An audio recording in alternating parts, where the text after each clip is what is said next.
Bill Gates itu mau mengadakan uji coba vaksin TBC untuk negara kita dan khusus untuk negara kita. Kalian harus tahu kalau Indonesia adalah negara terbesar kedua setelah India. Dengan angka kematian tuberkulosis itu mencapai 90.000 sampai 100.000 jiwa per tahun atau sekitar 270 orang per hari. Kalian bisa lihat sendiri setara dengan 270 nyawa hilang per hari seperti 2 pesawat Boeing 737 jatuh setiap hari. Yang gue sayangkan adalah kenapa harus melakukan uji coba di Indonesia. Sedangkan Indonesia bukan negara dengan kasus kematian akibat tuberkulosis tertinggi di dunia. Masih ada India. Lantas kenapa harus di Indonesia?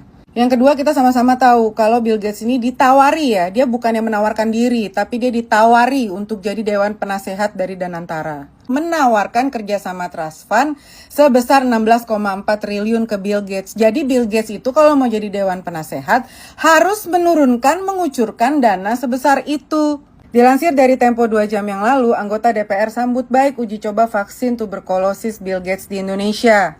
I quote, Irma Suryani Chaniago menyambut baik rencana uji coba vaksin tuberkulosis di Indonesia. Menurut Irma, tidak ada alasan untuk menolak rencana tersebut, terutama jika vaksin tuberkulosis itu sudah diuji coba sejak tahun 2024.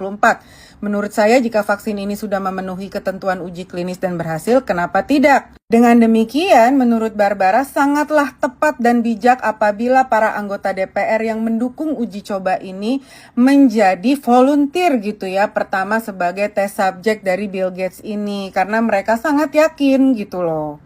By the way, soal Danantara, kalian kan tahu tujuan Danantara itu apa.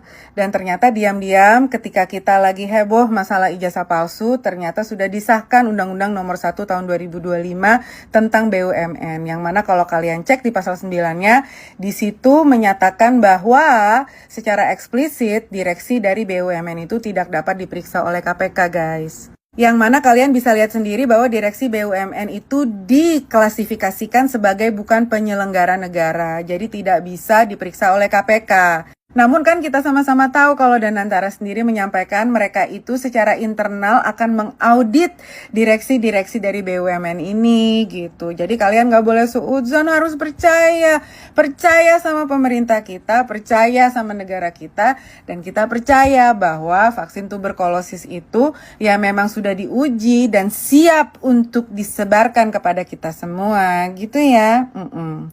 Sekian dan terima kasih pesan dari Barbara, we are doomed.